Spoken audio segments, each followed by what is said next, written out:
Info7 Tamil channel நேயர்களுக்கு வணக்கம். தலைப்பு பார்த்த உடனே தெரிஞ்சிருக்கும் எதை பற்றி பேச போகிறோம் அப்படின்னு. தலைநகர் சென்னை தத்தளிக்குது அப்படிங்கிறது நமக்கு புது செய்தி கிடையாது. ஒவ்வொரு வருஷமும் டிசம்பர் மாதத்தில் வெள்ளம் அப்படிங்கிறது வருது. எப்போ பார்த்தாலும் அதோட முடிவு அப்படிங்கிறது இது மாதிரி தான் இருக்குது. ஒரு 10 நாளைக்கு தண்ணீர் வடியாமல் எல்லாரும் சாப்பாட்டுக்கு கஷ்டப்பட்டுக்கிட்டு வீட்டுக்குள்ளே தண்ணி நுழைஞ்சிக்கிட்டு இயல்பு வாழ்க்கை பாதிக்கப்பட்டு கொஞ்ச நாளைக்கு மீடியாக்கள் தங்களோட இந்த கண்டென்ட் பசிக்காக அது தொடர்பாக பேசிட்டு அதன் பிறகு விலகிடுவாங்க. அரசியல்வாதிகளும் ஏதோ தண்ணி வரும்போது அந்த நேரத்தில் நின்று 4 ஃபோட்டோ ஷூட் நடத்திக்கிட்டு நம்மளோட ஆட்களை வச்சு அங்கங்கே தக்காளி சாதம் புளி சாதம்னு கொடுத்துட்டதோட நம்மளோட கடமை அப்படிங்கிறது முடிஞ்சிட்டதாக தான் கிளம்பிடுறாங்க. இது எல்லா அரசியல்வாதிகளுக்கும் பொருந்தும். சரி, இந்த தலைநகர் சென்னையோட பிரச்சனைக்கு தீர்வே கிடையாதா அப்படின்னா, அரசாங்கம் நினைச்சா ஒரே வருடத்துக்குள்ளே இதுக்கு தீர்வு காண முடியும். அது என்ன தீர்வு, எதனால் இந்த பிரச்சனை எல்லாம் வருது அப்படிங்கிறது எல்லாத்தையும் தான் நம்ம இந்த வீடியோவில் பேச போகிறோம். கடந்த 3 நாட்களாக சென்னை அப்படிங்கிறது வெள்ளத்தில் தத்தளிக்கக்கூடிய காட்சிகள் அப்படிங்கிறத நீங்கள் எல்லாருமே பார்த்துருப்பீங்க. இப்போ இதை அரசாங்கம் எப்படி எடுத்துக்குது அப்படிங்கிறத விட அரசியல்வாதிகள் எப்படி எடுத்துக்கிறாங்க அப்படிங்கிறத பார்க்கணும். எங்கேயோ சில இடத்துல வெள்ளம் அப்படிங்கிறது வடிஞ்சிருக்கும். அதை புகைப்படம் எடுத்து அரசோட சாதனை அப்படின்னு ஆளும் வர்க்கத்தோட ஐடி விங்கில் ட்ரெண்ட் பண்ணிக்கிட்டு இருப்பாங்க. எதிர்தரப்பு வெள்ளம் வடியாத பல இடங்களை காட்டி அவங்க அரசாங்கத்தின் மீது குறை சொல்லிக்கிட்டு இருப்பாங்க. இதுதான் யார் ஆட்சியில் இருந்தாலும் நடக்கக்கூடிய விஷயம் அப்படிங்கிறது. அரசியல்வாதிகள் இப்படி தான் செய்வாங்க அப்படின்னாலும் நடுநிலை வகிக்கக்கூடிய மீடியாக்களுக்கு பெரிய பங்கு இருக்குது. ஆனால் மீடியாக்கள் எல்லோரும் யாராவது ஒரு தரப்பை சார்ந்தவங்களாக இருக்காங்க அப்படிங்கிறதால அவங்களும் இதையே தான் தொடர்ச்சியாக செஞ்சுக்கிட்டு இருக்காங்க. யார் மேலே தப்பு அப்படின்னு பார்த்தோன்னா, முதல்ல நான் குற்றம் சாட்ட விரும்புகிறது மக்களை தான். பொதுவாகவே இந்தியா முழுக்க தனி மனித ஒழுக்கம் அப்படிங்கிறது கொஞ்சம் கூட கிடையாது. எதை சாப்பிட்டாலும் குப்பையை அப்படியே தூக்கி வீசுறது, பாட்டிலை தூக்கி வீசுறது, இப்படி அந்த ட்ரைனேஜ்கள் எல்லாமே அடைச்சிக்குமே, வெள்ள நாட்களில் எப்படி ஓடும் அப்படிங்கிறத பற்றியெல்லாம் கொஞ்சம் கூட யோசிக்கிறதில்ல. மக்கள் இப்படி இருக்காங்க அப்படின்னு தெரிஞ்சாலும் கூட போதுமான இடங்களில் குப்பை தொட்டி வைக்கக்கூடிய வேலை செய்கிறத அரசாங்கம் தவறி இருக்கு அப்படின்னு தான் நம்ம சொல்ல முடியும். இப்பெல்லாம் ஓரளவுக்கு மக்கள் அப்படிங்கிறது இந்த தனி மனித ஒழுக்கத்தை கடைபிடிக்க ஆரம்பிக்கிறாங்க. ஆனால் ஒரு பாட்டிலை இப்போ நீங்கள் தண்ணி குடிச்சிட்டு தூக்கி போடணும் அப்படின்னா பக்கத்தில் குப்பை தொட்டி இருந்தால், உங்களோட பார்வை படக்கூடிய இடத்துல இருந்தால் மக்கள் இப்போல்லாம் தேடி போய் அங்கே போட ஆரம்பிக்கிறாங்க. அந்த அளவுக்கு ஒரு மாற்றம் மக்கள் கிட்ட வந்திருக்கு. ஆனால் அந்த இடத்துல குப்பை தொட்டி இல்லை அப்படின்னா மக்கள் தங்களோட வேலையை விட்டுட்டு குப்பை தொட்டியை தேடிக்கிட்டுலாம் அலைய மாட்டாங்க. இதுதான் எல்லாருக்கும் உண்டான இயல்பு. அப்போ எங்கேயோ சாலையோரத்தில் தூக்கி போட்டுட்டு தான் போவாங்க. இதில் குப்பை தொட்டி வைக்காதது அரசாங்கத்தோட தப்பு. இன்னும் சில மக்கள் குப்பை தொட்டியே இருந்தாலும் கண்ட இடத்துல எரிஞ்சிட்டு போகிறாங்க. இது தனி மனித ஒழுக்கம் சார்ந்த தவறு. அப்போ 2 பக்கமும் தப்பு அப்படிங்கிறது இருக்குது.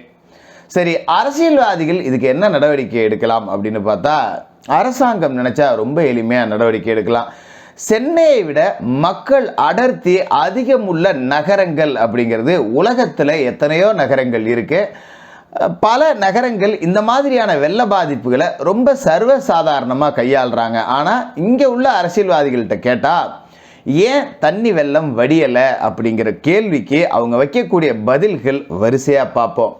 முதல் கேள்விக்கு முதல் பதிலாக அவங்க என்ன சொல்லுவாங்கன்னா, லண்டன் நகரமே வெள்ளம் வந்தப்போ இப்படி தான் அடிச்சுட்டு போச்சு. ஏன் லண்டன் நகரம் தான் உங்களுக்கு முன்னுதாரணமாக இருக்கணுமா? லண்டனுக்கு நீங்கள் முன்னுதாரணமாக இருக்கவே கூடாதா? சரியான வடிகால் பணியை செஞ்சு லண்டன் மக்களை பேச வைக்கணும். சென்னை இந்த விஷயத்தை எப்படி கையாண்டாங்க பாரு அப்படின்னு வெள்ளக்காரன் தமிழனோட பெருமையை பேசுறது தான் நமக்கு ஆரோக்கியமானது, பெருமைக்குரிய விஷயமாகவும் இருக்கும். ஆனால் அந்த நகரத்துலையும் இப்படி தான் இருக்குது, இந்த நகரத்துலையும் அப்படி தான் இருக்குன்னு மக்களை பின்னோக்கி அழைச்சிட்டு போகக்கூடிய வேலைகளை முதல்ல நிறுத்துங்க. 2வது பதில் என்ன நடக்கும்னா, நம்ம ஐடிவிங் ஆட்களை வச்சுக்கிட்டு தண்ணி எங்கெல்லாம் வடிஞ்சிருக்கோ, எங்கெல்லாம் சில இடங்களில் பணிகள் மேற்கொள்ளப்பட்டிருக்கோ அதை காமிக்கிறது. ஓரளவுக்கு நாங்கள் எல்லாத்தையும் சரி பண்ணிட்டோம் அப்படின்னு ஒரு பம்மாத்து காட்டக்கூடிய வேலைகள் அப்படிங்கிறத செய்கிறது. அப்படி இல்லைன்னா கடந்த ஆட்சியாளர்கள் மேலே பழி போட்டுறது. அந்த 2015 எப்படி இருந்துச்சு பார்த்தேன்லன்னு. 2015 வெள்ளம் வந்துச்சு. பணிகள் மேற்கொள்ளப்படலை. சரி, அதனால தான் அவங்க ஆட்சியை அப்புறப்படுத்திட்டு மக்கள் உங்களுக்கு ஓட்டு போட்டாங்க. நீங்களும் அதையே செய்யறதுக்கு எதுக்காக நீங்கள் ஆட்சிக்கு வரணும் அப்படின்னு இங்கே கேள்வி கேட்க மக்கள் இல்லை. ஏன்னா இந்த பாதிப்புகள் அப்படிங்கிறது 10 நாட்களில் கடந்து போயிட்டு மறுபடி அடுத்த தேர்தலுக்கு என்ன இலவச அறிவிப்புகள் வரும் அப்படின்னு காத்துக்கிட்டு இருந்து ஓட்டு போடக்கூடிய நபர்களாக தான் நாம் இருப்போம். என்னையும் சேர்த்தே நான் குற்றம் சாட்டுகிறேன். இப்படி கடந்த கால ஆட்சியாளர்கள் மேல பழி போட்டுட்டு போறதுக்கு எதுக்கு ஒரு புதிய அரசாங்கம்? அது மட்டும் இல்லாம இப்ப 4000 கோடி ரூபாய் சிங்கார சென்னை பேக்கேஜ் நாங்க செயல்படுத்திட்டோம், 90% பணிகள் முடிஞ்சிருச்சு அப்படிங்கிறதெல்லாம் கடந்த ஆண்டு வெள்ளத்தின் போது திமுக அரசாங்கம் கொடுத்த ஸ்டேட்மெண்ட். 90% பணிகள் கடந்த ஆண்டிலேயே முடிவடைஞ்சிருந்ததுன்னா 10% பணிகள் அடுத்த ஒரு வருடத்துக்குள்ள முடிவடைஞ்சு 100% பணிகள் அப்படிங்கிறது முடிவடைஞ்சிருக்கும். இப்போ வெள்ளம் ஓடலை, நாங்கள் பணிகளை மேற்கொண்டுகிட்டு இருக்கோம் அப்படிங்கிறதுக்கு எதுக்கு 4000 கோடி? ஏற்கனவே இருந்த அதே நிலை தொடருது. இன்னும் சொல்ல போனால் சில இடங்களில் அதை விட மோசமான நிலை அப்படிங்கிறது தொடருது. இதை நான் முகாந்திரம் இல்லாத ஒரு குற்றச்சாட்டாக வைக்கல. சினிமா பிரபலங்கள் பலரே 2015 வெள்ளத்தில் கூட என்னோட வீட்டுக்குள்ள தண்ணி வரல, இப்போ வந்திருக்கு அப்படின்னு விசால் மாதிரியான நபர்கள், நடிகை கஸ்தூரி மாதிரியான நபர்கள்லாம் குற்றம் சாட்டிக்கிட்டு இருக்காங்க. இதில் விஷால் விளையாட்டுத்துறை அமைச்சர் உதயநிதி ஸ்டாலின் அவர்களோட நெருங்கிய நண்பர். அதனால அவர் முகாந்திரம் இல்லாமல் அரசின் மீது குற்றச்சாட்டு சொல்றாரு, விரோதி எதிர்கட்சி ஆள் அப்படின்னு நாம பழி போற்ற முடியாது. இப்படி ஒரு குற்றச்சாட்டு வருது அப்படின்னா அந்த 4000 கோடி ரூபாய்க்கான பணி அப்படிங்கிறது மேற்கொள்ளப்படலை. அப்படி இல்லைன்னா அது கபலீகரம் செய்யப்பட்டுச்சு அப்படின்னு தான் நாம் எடுத்துக்க வேண்டியதாக இருக்கு. இதுக்கு மேலே 4000 கோடி ரூபாய் ஊழலை பற்றி பேசணும்னா அது அரசியல் பதிவாக போயிடும். அப்படிங்கிறதால நம்ம வெள்ளம் அப்படிங்கிற விஷயத்துலேருந்து தொடர்ச்சியாக பேசிக்கிட்டே இருப்போம். 4000 கோடி ரூபாய்க்காக கழிவுநீர் வாய்க்கால் இந்த மழைநீர் அப்புறப்படுத்துகிற பணி அப்படிங்கிறது நடந்திருக்கா அப்படின்னு கேட்டால் நிச்சயமா நடக்கலை அப்படிங்கிறத சென்னை மக்கள் மனசார ஒத்துக்குவாங்க. ஏன்னா கடந்த வருடம் அதுக்கு முந்தைய வருடம் அப்படிங்கிறது எப்படியெல்லாம் இருந்துச்சோ அதை விட மோசமான நிலை அப்படிங்கிறதுல தான் இருக்கு. சரி, இதுக்கு தீர்வு தான் என்ன? இந்த விஷயத்துக்கு தீர்வு காணாம வருடா வருடம் 4000 கோடி ரூபாய் நாம செலவு பண்ணிக்கிட்டே இருந்தாலும் நிச்சயமா இதுக்கு தீர்வு எட்டப்படாது. இப்ப செய்யாத வேலைக்கு 4000 கோடி ரூபாய் செலவு செஞ்ச அதே மாதிரி இப்ப மீட்பு பணிக்காக 5000 கோடி ரூபாய் மத்திய அரசு கிட்ட ஆளும் வர்க்கத்தினர் கேட்டிருக்காங்க. இதுல கூட பாருங்க அரசியல் இருக்கு. இத்தனை நாளா ஒன்றிய அரசுன்னு சொல்லிக்கிட்டு இருந்த நபர்கள் இன்னைக்கு பணம் வேணும் அப்படின்ன உடனே மத்திய அரசு அப்படின்னு சொல்ல ஆரம்பிச்சிருக்காங்க. இதை பார்த்தாலே உங்களுக்கு புரியும். சரி, அரசியல் பேச வேண்டாம், தீர்வுக்குள்ள நாம போவோம். இப்போ 4000 கோடி ரூபாய் வீணடிக்கப்பட்டுச்சு இல்லை ஊழல் செய்யப்பட்டுச்சு, அந்த பணம் முறையாக செலவிடப்படணும் அப்படின்னா முதல்ல இந்த கான்ட்ராக்ட் முறை அப்படிங்கிறதே ஒழிக்கப்படணும். ஏன்னா சாதாரணமாக அரசாங்கம் அப்படிங்கிறது 100 ரூபாயில் ஒரு பணி செய்ய முடியும் அப்படின்னா அதுக்கு 150 ரூபாய் தான் டெண்டர் விடுது. ஆனால் அந்த 150 ரூபாயில் மந்திரிகள், அதிகாரிகள், பெரிய அளவில் உள்ள அரசியல்வாதிகள், ஆளும் வர்க்கத்தோட மூத்த மாவட்ட செயலாளர்கள் இவங்க எல்லாருக்கும் ஒரு பங்கு அப்படிங்கிறது முதல்ல போயிடுது. அதன் பிறகு கீழ்மட்டத்தில் இருக்கக்கூடிய எம்எல்ஏக்கள்லேருந்து அந்த மாநகராட்சியாக இருந்தால் மாநகராட்சி மாமன்ற உறுப்பினர், தலைவர், இல்லைன்னா நகராட்சி உறுப்பினர்கள், ஊராட்சி மன்ற தலைவர்கள் இவங்க எல்லாருக்குமே ஒரு விதமான கமிஷன் அப்படிங்கிறது போயிடுது. அப்போ 100 ரூபாய் பணிக்கு அரசாங்கம் ஒதுக்குற 150 ரூபாய் அப்படிங்கிறது அதிகபட்சம் தான். ஆனால் கான்ட்ராக்டர்களோட கைக்கு போகிறது 80 ரூபாய் தான் போய் சேருது. 80 ரூபாயில் 100 ரூபாய் வேலையை செஞ்சு எப்படி லாபம் எடுக்க முடியும்? அதனால் அந்த கான்ட்ராக்டர் 60 ரூபாய்க்கு தான் வேலை செய்வார். அப்போ 100 ரூபாய் வேலையை 60 ரூபாய்க்கு நாம் செய்கிறோம் அப்படின்னா அது தரக்குறைவாக தான் இருக்கும். உடனே வருடா வருடம் அந்த வேலையை செய்யக்கூடிய சூழல் தான் இருக்கும். மக்களோட பணம் அப்படிங்கிறது வீணடிக்கத்தான் படும். அதில் எந்த மாற்றமும் இல்லை. இதில் பாதிக்கப்படக்கூடியது மக்கள் தான். ஏன்னா இந்த சென்னை வெள்ளத்தில் பெரிய அரசியல்வாதிகள், அமைச்சர்கள், பெரும் செல்வந்தர்கள் எல்லாம் மாட மாளிகைகள் கட்டி உயரமான இடத்துல இருப்பாங்க. எத்தனை நாள் மின்சாரம் இல்லை அப்படின்னாலும் தயாரிக்கக்கூடிய அளவுக்கு அவங்க வீட்டில் எல்லா வசதியும் இருக்கும். அதே மாதிரி மாத கணக்கிற்கு தேவையான மளிகை பொருட்கள் எல்லாமே வாங்கி ஸ்டாக் வச்சுருப்பாங்க. ஆனால் அன்னாடங்காட்சிகள் தான் இதில் பாதிக்கப்படுறாங்க. ஒரு தினக்கூலிக்கு வேலைக்கு போகிறவனால ஒரு மாதத்திற்கு தேவையான மளிகை பொருட்கள் வாங்கி இருப்பு வைக்க முடியுமா அப்படின்னா முடியாது. அப்போ 2 நாள் வேலைக்கு போகாமல் வெள்ளம் சூழ்ந்தா அவன் குடும்பம் பசி பட்டினி தான் கிடக்கும். இந்த நிலைமைக்கு ஏழை மக்கள் தள்ளப்படுறதுக்கு இவர்களோட கையாலாகாத தனம் அல்ல ஊழல் தனம் தான் காரணம் அப்படின்னு நான் பார்க்குறேன். அதோட பெரிய செல்வந்தர்களோட மாளிகைக்குள்ளெல்லாம் தண்ணீர் நுழையாது. ஏதோ பாட்டை முப்பாட்டங்காலத்தில் கட்டப்பட்ட வீடுகள் அப்படிங்கிறது இருக்கும். அந்த காலகட்டத்தில் சாலையோட உயரம் அப்படிங்கிறது அந்த வீட்டை விட கீழே இருந்திருக்கும். நம்ம அரசியல்வாதிகள் சாலை போடும்போது அதை பழைய சாலையை பறிச்சுட்டு அதே உயரத்தை மறுபடியும் சாலையாக அமைக்கணும். ஆனால் பறிக்கிறதுக்கு செலவாகும். ஏகப்பட்ட கமிஷன் ஏற்கனவே கொடுத்தாச்சு அப்படிங்கிறதால அது மேலேயே ஒரு லேயர் அப்படிங்கிறதையும் போட்டுருவாங்க. உலகம் முழுக்க இது நடக்குதான்னு கேட்டால் இல்லை. இந்தியாவில் அதிகபட்சமாக இப்படி தான் நடக்குது. அப்போ ஒவ்வொரு இடத்துலையும் சாலை போட வரும்போது மக்கள் முன்னின்று அந்த ஒர்க் ஆர்டரை வாங்கி பரிசோதனை செஞ்சு சாலையை பேத்து எடுத்துட்டு அதன் மேலே தான் புது சாலை அப்படிங்கிறத போட சொல்லணும். இந்த அரசு அமைந்த பிறகு இறையன்பு ஐஏஎஸ் அவர்கள் ஒரு பேட்டி கொடுத்திருந்தார். அந்த பேட்டியில் இனி சாலைகள் உயர்த்தப்பட மாட்டாது, பழைய சாலைகள் பறிச்சுட்டு தான் நாங்கள் ரோடு போடுவோம் அப்படின்னு சொல்லியிருந்தாரு. வழக்கம் போல அரசியல்வாதிகள் கொடுக்கக்கூடிய தேர்தல் வாக்குறுதி மாரி அவரோட அந்த வாக்குறுதியும் தண்ணீரை தான் எழுதப்பட்டிருக்கு. 4000 கோடி ரூபாய் அப்படிங்கிறது இன்னைக்கு சென்னை வெள்ளத்தில் மிதந்து தான் போய்கிட்டு இருக்கு. ஆனால் இதை பேச போனோம் அப்படின்னா திசை திருப்பக்கூடிய வேலைகள் அப்படிங்கிறது தான் ஃபுல்லாகவே நடக்கும். சில பேர்கிட்ட நான் பேசினேன், அதுவும் ஆளும் திமுக தரப்பினர் கூட தான் பேசினேன். அதுக்கு சொன்ன பதில்கள், கேள்வி ஒன்று தான், பதில் 10. 4000 கோடி ரூபாய்க்கு வேலை செஞ்சீங்களே, என்ன வேலை செஞ்சீங்க அப்படின்னு கேட்ட ஒரே ஒரு கேள்விக்கு எங்கேயோ தண்ணி வடிஞ்ச பகுதியிலேருந்து ஃபோட்டோ எடுத்து பார்த்தில்ல 4000 கோடி ரூபாய்க்கு வேலை செய்யாமலா இந்த பகுதியில் தண்ணி ஓடி இருக்கு அப்படின்னு காட்டுறாங்க.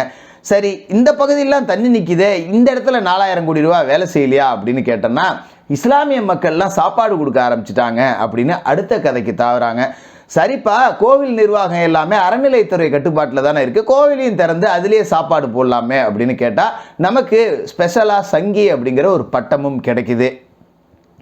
மற்றபடி இது ஆக்கப்பூர்வமாக செய்யணும் அப்படிங்கிற எந்த ஒரு எண்ணமும் அரசியல்வாதிகள் கிட்ட கிடையாது. ஏன்னா ஒரே தடவை ஆக்கப்பூர்வமாக நாம் செஞ்சு முடிச்சிட்டோம்னா வருடா வருடம் இதன் பேரில் மொய் எழுதி வாரி சுருட்ட முடியாது அப்படிங்கிற ஒரே எண்ணம் தான். சரி, இப்போ விஷயத்துக்கு வருவோம். மேலை நாடுகள், பல நாடுகளில் சென்னையை விட மக்கள் அடர்த்தி மிக்க நகரங்களில் எப்படி கால்வாய் பணிகளை மேற்கொள்கிறாங்க, இதை ஃபாலோ பண்ணாலே ரொம்ப எளிமையாக சென்னை விஷயத்துக்கு நாம் தீர்வு கண்டறலாம். நான் நேற்றைய ஒரு காணொலியில் சொல்லியிருந்த அதே பதிலை இப்பவும் சொல்கிறேன். சென்னை அப்படிங்கிறது எல்லா வழி சாலைகளையும் கொண்ட வெள்ளையர்களால் கட்டமைக்கப்பட்ட ஒரு அற்புதமான நகரம். இங்கே தரைவழி போக்குவரத்து, இருப்பு பாதை போக்குவரத்து, விமான போக்குவரத்து, நீர்வழி போக்குவரத்து கூட இருந்தது. இன்னைக்கு உலகத்திலேயே மீன்கள் இல்லாத ஒரு நதியாக கூவம் நதி மாறி இருக்கு அப்படின்னா மக்கள் கழிவுநீர் கால்வாய்களாக அதை பயன்படுத்துகிறாங்க. வேறு சாத்தியமே இல்லை அப்படிங்கிற ஒரு பார்வைக்கும் கூட நாம் வருவோமே. கூவம் 100 அடி அகலத்தில் இருக்குன்னா அது 50 அடி கழிவுநீர் காய்வாலுக்காக பிரித்து மீதி 50 அடியை எப்போதும் காலியாக வச்சுருந்து இது மாதிரி பெருவெள்ள நேரங்களில் ஏன் அதை பயன்படுத்தக்கூடாது? இதை செஞ்சாலே சென்னை பெருநகர வெள்ளம் அப்படிங்கிறத நாம் ரொம்ப சுலபமாக தவிர்த்திடலாம். அதே மாதிரி ஆட்சியாளர்களுடைய நல்ல நேரமோ என்னமோ தெரியல, சென்னையில் முக்கியமான ஏரிகள் எல்லாமே நிரம்பினதோட மழை நின்றுச்சு. இல்லைன்னா பெரிய ஏரிகள் எல்லாத்துலேயுமே உடைப்பு ஏற்பட்டு சென்னை வாழ தகுதியற்ற நகரமாக மாறி இருக்கும். பல பேரோட உயிரிழப்பு அப்படிங்கிறதும் ஏற்பட்டிருக்கும். அப்போ இதை விட அதிக மழை அப்படிங்கிறது வந்ததுன்னா அதை எதிர்கொள்கிறதுக்கு நம்மக்கிட்ட என்ன திட்டம் இருக்குது? உதாரணத்துக்கு செம்பரம்பாக்கம் ஏரி உடைச்சிக்குதுன்னே வச்சுக்குவோம். இன்னும் ஒரு 6 மணி நேரம் மழை பெஞ்சிருந்தா செம்பரம்பாக்கம் நிச்சயமாக இப்போவே உடைச்சிருக்கும். அப்படி ஒரு சூழல் வந்தால் அரசாங்கத்தாலையும் அதிகாரிகளாலையும் அரசியல்வாதிகளாலையும் என்ன செய்ய முடியும்? எதுவுமே செய்ய முடியாது. நாங்கள் என்ன பண்ணுறதுன்னு கையை விரிச்சிருவாங்க. ஏன்னா அவங்க கவலைப்பட மாட்டாங்க. இந்த நேரத்தில் மக்கள் மறந்துடுவாங்க, மீடியாக்களும் மறந்துடுவாங்க. அதன் பிறகு தேர்தல் வரும்போது கொலுசு தரேன், ஓட்டுக்கு இவ்வளோ தரேன், இலவச திட்டங்கள் அறிவிக்கிறேன்னு சொல்லி மக்களை ஏமாற்றி மறுபடியும் முதல்ல இருந்து வாக்கு வாங்கி அடுத்த வெள்ளத்துக்கும் காசு சுருட்ட தயாராகிடுவாங்க. இதுதான் நடக்குது. அப்போ சென்னை வெள்ளத்தை கட்டுப்படுத்தணும்னா கூவத்தை முறையாக பராமரிக்கணும். ரொம்ப சுலபமாக செய்யலாம். இதுக்கு பெரிய அறிவெல்லாம் தேவையில்லை. எத்தனையோ பன்னாட்டு நிறுவனங்கள் இருக்குது. அவங்கக்கிட்ட ஒப்பந்த அடிப்படையில் இந்த வேலையை கொடுத்தா ஒரே வருடத்தில் முடியக்கூடிய வேலை தான். அடுத்த வருட வெள்ளத்துக்கு தயாராகிடலாம். அது மட்டும் இல்லாமல் பெரிய ஏரிகள் குளங்கள் வெட்டப்பட்டிருக்கா அப்படின்னா நிச்சயமாக இல்லை. பல ஏரிகள் அப்படிங்கிறது அழிக்க தான் பட்டிருக்கு. அப்போ ஒரு இடத்துல பிளாட் போட்டு விற்பனை செய்கிறாங்க அப்படின்னா, இத்தனை குடியிருப்புகள் கொண்ட ஒரு பிளாட் அங்கே போடப்படுதுன்னா அதுக்கு உண்டான மழைநீர் சேமிப்பு கட்டமைப்பு அப்படிங்கிறது முறையாக பராமரிக்க வைக்கணும். எல்லா இடங்கள்லையுமே ஒரு அற்புதமான திட்டம் அப்படிங்கிறது இந்த மழைநீர் சேமிப்பு திட்டம் தான். ஏன்னா அந்த காலகட்டத்திலே நம்ம முன்னோர்கள் சொல்லியிருக்காங்க, தண்ணீரை பூமியிலேருந்து எடுக்காதீங்க, வானத்திலேருந்து எடுங்க அப்படின்னு. வானத்திலேருந்து வரக்கூடிய மழை நீரை நாம் சேமித்து வச்சோம், குளம் குட்டைகளில் தேக்கி வச்சோம் அப்படின்னாலே இந்த மாதிரியான வெள்ளத்திலேருந்தும் தப்பிச்சிடலாம், தண்ணீர் பஞ்சம் அப்படிங்கிறதுலேருந்தும் தப்பிச்சிடலாம். ஆனால் இங்கே குளம் குட்டைகளை அமைக்கிறதுக்கு யாரும் முன் வரலை. மாறா ஆறுகளில் மணல் அள்ளுறதுக்குன்னா எல்லாரும் முன் வராங்க. இது மாதிரி அரசியல்வாதிகள் இருக்கிற வரை சென்னை ஒருபோதும் முன்னேறாது. மக்கள் வாக்களிக்கக்கூடிய மக்கள் இலவசங்களை நம்பி வாக்களிக்காம இது மாதிரி வரக்கூடிய பெருந்துயரங்களை மனசில் வச்சு வரக்கூடிய அரசியல்வாதிகள்கிட்ட கேள்விகளை முன் வச்சு இதுக்கு என்ன திட்டங்கள் வச்சிருக்கீங்க, அதை செயல்படுத்தி காட்டுங்க, அதன் பிறகு வாக்கு கேட்டு வாங்க அப்படின்னு என்னைக்கு எதிர்கேள்வி கேட்கிறார்களோ அன்னைக்கு தான் இதுக்கு ஒரு நல்ல முடிவு அப்படிங்கிறது பிறக்கும். தமிழனா பிறந்த பாவத்துக்கு இன்னும் என்னென்னத்தெல்லாம் அனுபவிக்கணுமோ தெரியல. தொடர்ந்து என்ன நடக்குதுன்னு பார்ப்போம்.